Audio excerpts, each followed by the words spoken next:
Iran's supreme leader has offered condolences and called for an investigation after his country's armed forces acknowledged that they accidentally shot down a Ukrainian passenger plane.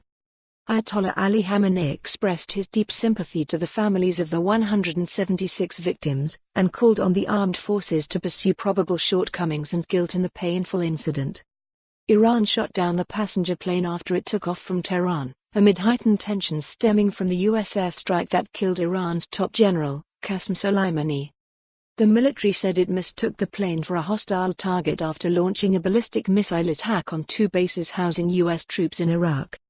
The Iranian government had previously repeatedly denied Western accusations that it was responsible.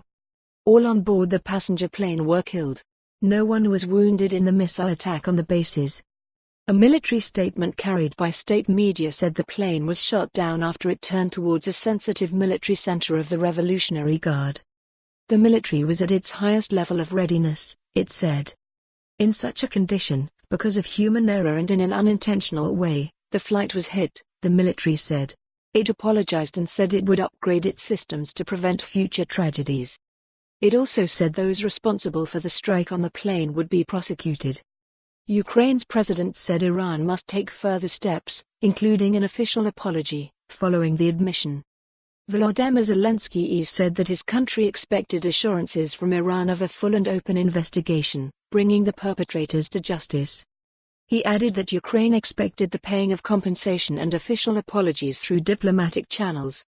He also expressed hope for the continuation of the crash investigation without delay. A team of Ukrainian investigators is already in Iran. Our 45 specialists should get full access and cooperation to establish justice, he said. Iran's acknowledgement of responsibility for the crash was likely to inflame public sentiment against authorities after Iranians had rallied around their leaders after Gen Soleimani's killing. The general was seen as a national icon, and hundreds of thousands of people had turned out for funeral processions across the country.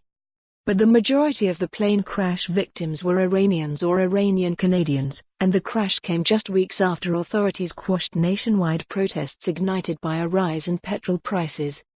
Iran's President Hassan Rouhani blamed the tragedy on threats and bullying by the US after the killing of Gen Soleimani.